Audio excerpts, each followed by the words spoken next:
You know, when you look back at history, especially I guess, the darkest and most exploitative chapters of it, there is this deeply ingrained human tendency to look for a bogeyman. Oh, absolutely. We always want a single villain. Right, like we want a face, a name, maybe a centralized headquarters that we can just point a finger at and say, that is the monster who caused all of this.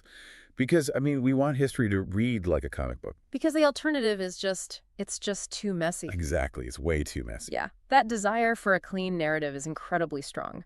It's comforting, to believe that systemic horrors, things like massive global trafficking networks, are just the work of one rogue actor. Mhm. Or like a single evil corporate empire. Yeah, you pinpoint the villain, you isolate the tragedy. Exactly. But the moment you start actually opening up the colonial archives, that comforting, streamlined narrative usually falls apart completely. Which is exactly what brings us to today's deep dive. Yeah. We are exploring a really fascinating and frankly incredibly dark historical mystery that's anchored in the coastal plains of western Puerto Rico. It's a very specific local lore. It is. If you've ever looked into the history of towns in that region, places like Mayagüez or Aguadilla or Cabo Rojo, you've almost certainly stumbled across this very persistent, very pervasive local legend. Right, the Antunes family. Yeah, the story of this massive, shadowy mercantile dynasty known as the Antunes family. And according to local lore, this one family operated almost like a mafia. Like they held an absolute iron-fisted monopoly over the entire maritime slave trade across western Puerto Rico. And bleeding into the wider Caribbean, too. Right. But our mission for today's deep dives is to completely debunk this Antunes monopoly myth. Which is so important to do. It really is. And we're pulling from an incredible stack of sources to do this. We have Trans-Imperial economic records, raw colonial archival data, and the peer-reviewed research of historians like Dr. Katya Antunes and Felipa Ribeiro da Silva. Fantastic scholars. Oh, absolutely. And we're going to show you how the Caribbean slave trade actually functioned in reality. Spoilers, it wasn't a single corporate empire. Not even close. No, it was a highly decentralized, chaotic, kind of a hydra of private merchants. And we're going to explore why this structural distinction actually matters to you. Because when you understand the true nature of this systemic exploitation, I mean, it completely changes how we hold history accountable. Yeah, to really grasp the nuts and bolts of what happened, we have to look past the myth of the Bogeyman and just examine daily operations in the colonial Caribbean. Okay, let's unpack this. Yeah. Because I want to start with the sheer irony of where this specific myth even comes from. Oh, the naming irony is incredible. Right, because the name Antunes genuinely is heavily associated with the Atlantic slave trade in modern academia. But, not for the reason the local legends claim. They were not some historical crime family calling all the shots. No, the irony here is quite layered. The name is famous in this context today largely because a contemporary historian, Dr. Katya Antunes, is the scholar who published the exact research tearing the monopoly theory apart. It's so wild. Her deep archival work is the very thing proving that no such family empire existed. Right, it's as if you had a brilliant financial investigator named, Moriarty, who wrote the definitive book taking down a massive crime syndicate. The association just gets tangled over time in people's minds. Exactly. But if the archives prove there was no monopoly, why does the legend persist? Why do people default to this idea of a singular family empire? What's fascinating here is that we naturally view history through the lens of our modern world. Oh, sure. Today, we are surrounded by massive multinational conglomerates, right? We see one logo on our phones, our computers, our shipping boxes. Is it Amazon, Apple, you name it? Exactly. So when we look back at the staggering scale of the transatlantic slave trade, our modern brains just assume there had to be a centralized headquarters. We want to scale it to what we know. Right. We think of historical giants like the Dutch West India Company or the British Royal African Company, and we assume that to move that much wealth and that many people, someone had to be sitting at a massive desk making executive decisions. Yeah, you picture this mahogany boardroom with a giant map of the Atlantic on the wall and executives pushing little wooden ships around with a stick. That's the exact image people have. Yeah. But the reality of the Spanish Empire's trade network was far too vast, incredibly porous, and honestly way too chaotic for any single entity to control. It was messy. Very messy. To understand why this decentralized hydra formed, you have to look at how the Spanish monarchy was fundamentally handicapped right from the start. Spain desperately needed enslaved labor to build its colonies, mine its silver, harvest its crops. But for centuries, Spain lacked direct permanent access to the slave markets on the West African coast. Wait, hold on. Spain controlled a massive chunk of the Americas, right? They had the most powerful armada in the world for a time. Why couldn't they just, sail to West Africa and set up their own trading outposts? You'd think they would, right? Yeah.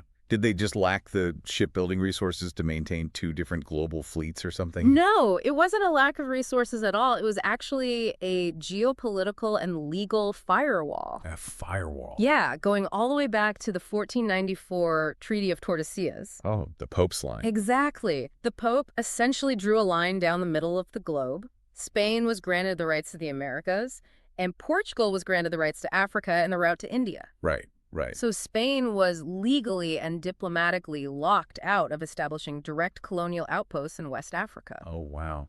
So they have this explosive, massive demand in colonial ports like San Juan or Havana, but absolutely zero legal supply chain of their own. Zero. That sounds like a catastrophic structural flaw for an empire. How did they actually function with that massive restriction? Well, they created a bureaucratic workaround. It was called the Asiento system. Oh. In modern terms, they basically outsourced their supply chain. The Spanish crown would grant royal monopoly licenses to foreign merchant houses. So they're hiring outsiders. Exactly. They would essentially sign a contract with Portuguese or British or Genoese merchants saying, we will give you the exclusive legal right to import a very specific number of captives into our colonial ports in exchange for a massive fee to the crown.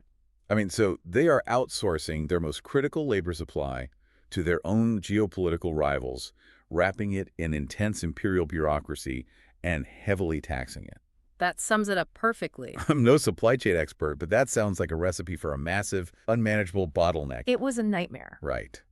What happens when the demand suddenly spikes? Let's say a massive sugar boom hits. Do the Spanish officials just quickly print more licenses? Actually, they did the exact opposite. Wait, really? Yeah, the Spanish crown was obsessed with control and taxation, so they doubled down on the bureaucracy. The Asiento system was notoriously sluggish. So when the sugar and coffee booms hit western Puerto Rico in the late 18th and early 19th centuries, the explosive demand for labor completely overwhelmed these official channels. The system just couldn't keep up. The legal system completely choked.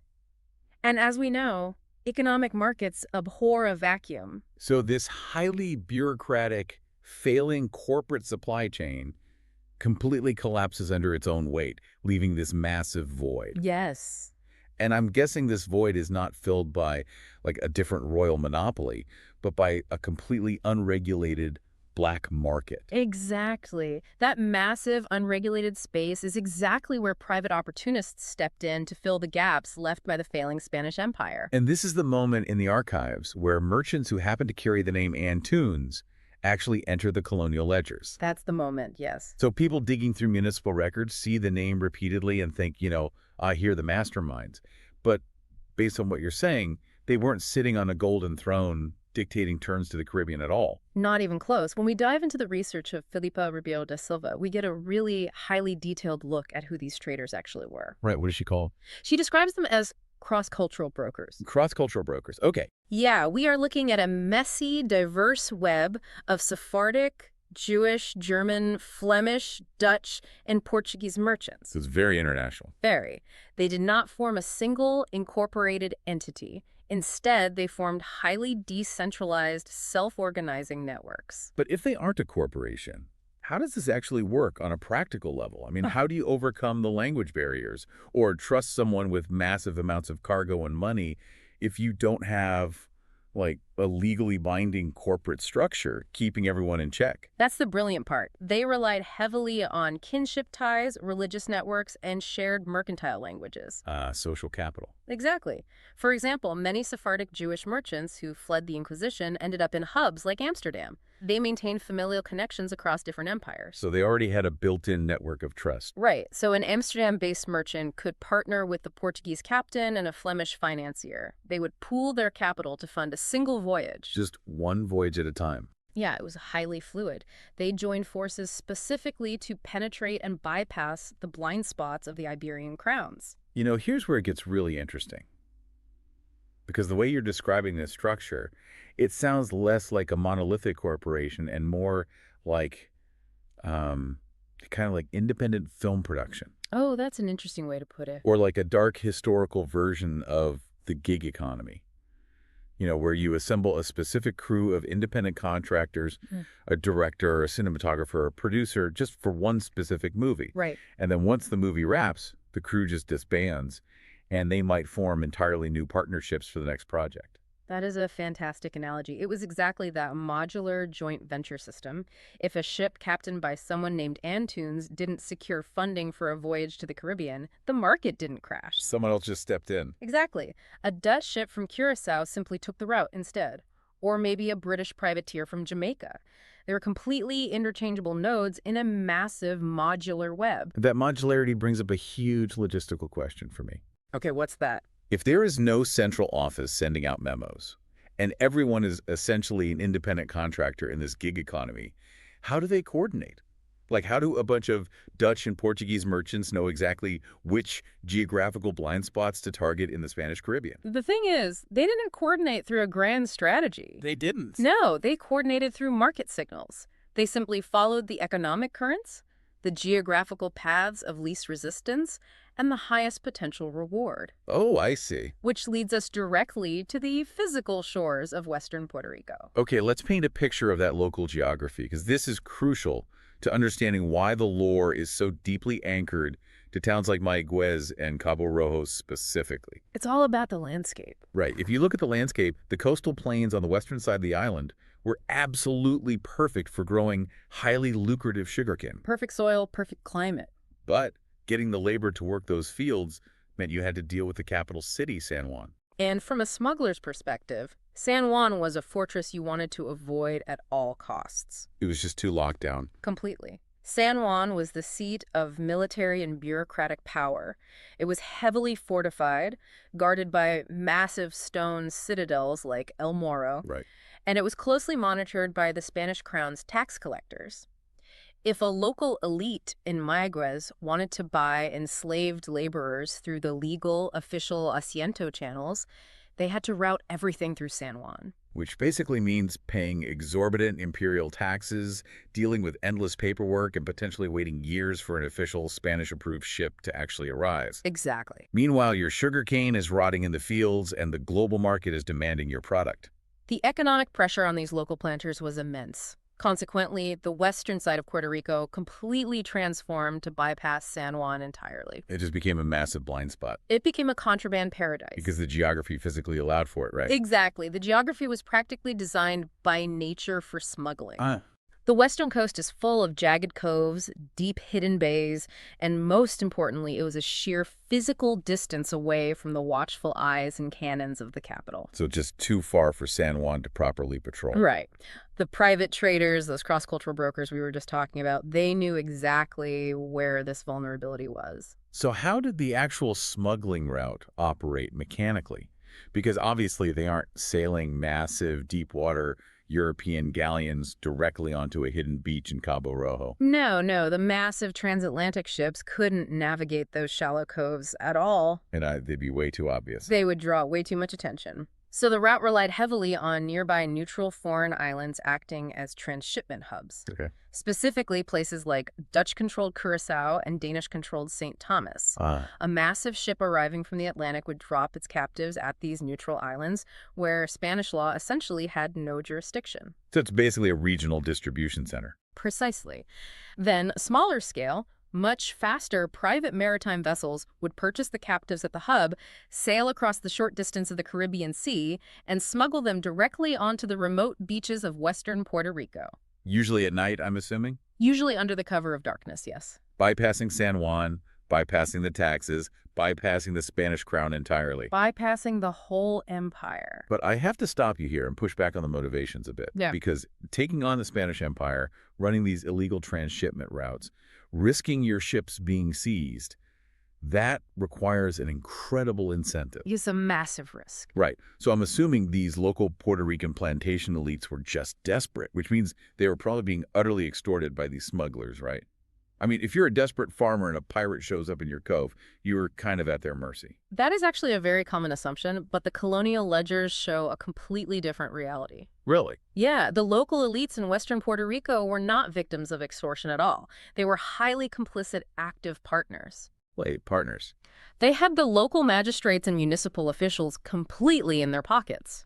When a smuggling ship pulled into a cove in Mayagüez, it wasn't an ambush. Oh, wow. It was often a scheduled rendezvous with the local mayor acting as a lookout. You are kidding. Yeah. So the local government is actively helping bypass their own empire. Absolutely. But still, why are these European merchants taking the massive physical risk of sailing into Spanish territory? Surely it wasn't just to, help a local planter get his sugar harvested. Were they trying to corner the global sugar market? If we connect this to the bigger picture, we see that the smugglers didn't care about the local sugar output at all. They didn't care about the sugar? Sugar was just a byproduct. They were chasing the ultimate global pride. They were chasing the only currency that made the entire world turn at the time. Wait, if it's not sugar and it's not rum, are we talking about Spanish-American silver? Silver, yes. The silver peso, the famous pieces of 8, it was the undisputed global currency of the era. It was basically the U.S. dollar of its day. The Spanish Americas were mining unprecedented amounts of silver, and it was flowing through the colonial economies. The only reason these decentralized smugglers brought captives to the hidden coves of Mayagüez and Cabo Rojo was very simple. Let me guess. The locals paid in cash. The local plantation elites had access to silver coin, and they were willing to pay in hard cash right there on the beach, completely off the books. Okay, my mind is a little blown here. Because once these cross-cultural brokers have trunks full of Spanish silver, what do they do with it? They aren't just putting it in a bank in Curacao, right? How does this connect to the rest of the world? Well, the Caribbean was nothing more than a pit stop in a much larger global financial operation. Pit stop. Yeah, these independent merchants would take that Spanish-American silver, load it back onto their ships, sail back across the Atlantic, and use it to fund highly lucrative trade routes in the Mediterranean. Oh, wow. And eventually all the way to Asia. But why Asia? Because silver was the only currency that markets in Ming Dynasty China and other parts of Asia truly demanded from Europeans at the time. I see. If a European merchant wanted silk, spices, or porcelain, they needed silver to buy it. I mean, this absolutely shatters the Antunes family monopoly lore into a million pieces. Completely shatters it. When you realize the true global scale of this, the idea of one single family controlling it from a boardroom is just laughable. It wasn't an exclusive monopoly carefully managing a regional agricultural market. It was a frantic, opportunistic global rush for silver. It was an absolute free-for-all. The local municipal elites in Puerto Rico, the corrupt colonial officials who were paid to enforce the laws, they actively partnered with absolutely any ship that pulled into the cove. They didn't care who it was. Exactly, so long as it facilitated this exchange. They did not care if the captain's name was Antunes or Smith or Vanderburg. Right. The monopoly myth completely collapses because the system was fundamentally designed around open opportunism, not exclusive corporate control. So what does this all mean for us today? Why are we asking you, the listener, to care about the highly specific structural mechanics of 19th century maritime smuggling? It's a fair question. Because when you finally trace the physical money, your perspective on history shifts completely. You realize that local atrocities happening in the dead of night on a beach in the Caribbean were directly funding global trade on the exact opposite side of the planet. It's chilling when you map it out.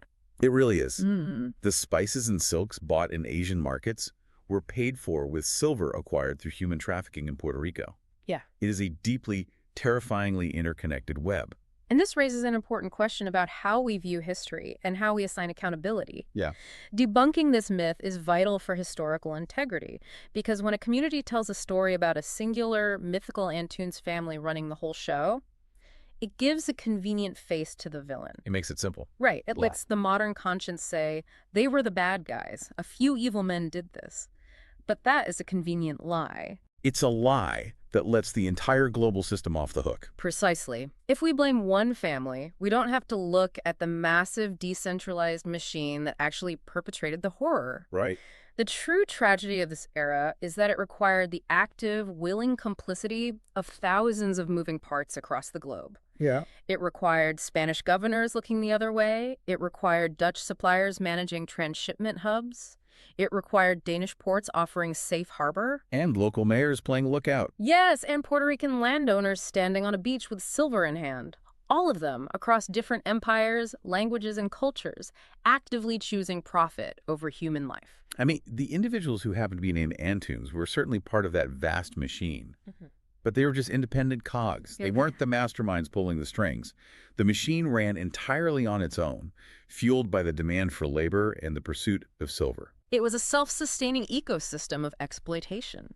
And historically speaking, a decentralized, self-organizing system of opportunistic individuals is far more terrifying and far more destructive than any single-family dynasty could ever be. Which leaves us with a final thought for you to mull over as we wrap up today's deep dive. History shows us that horrific exploitation is rarely the work of a single, easily identifiable villain holding a clean monopoly. No, it almost never is. And it's almost always a decentralized hydra of everyday players, driven by a globally accepted currency. Like silver. Like silver.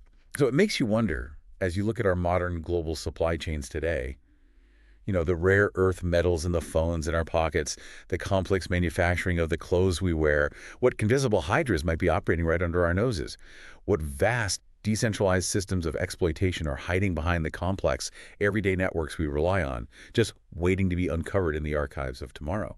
The Bogeyman isn't a single face in the dark. It is the network itself.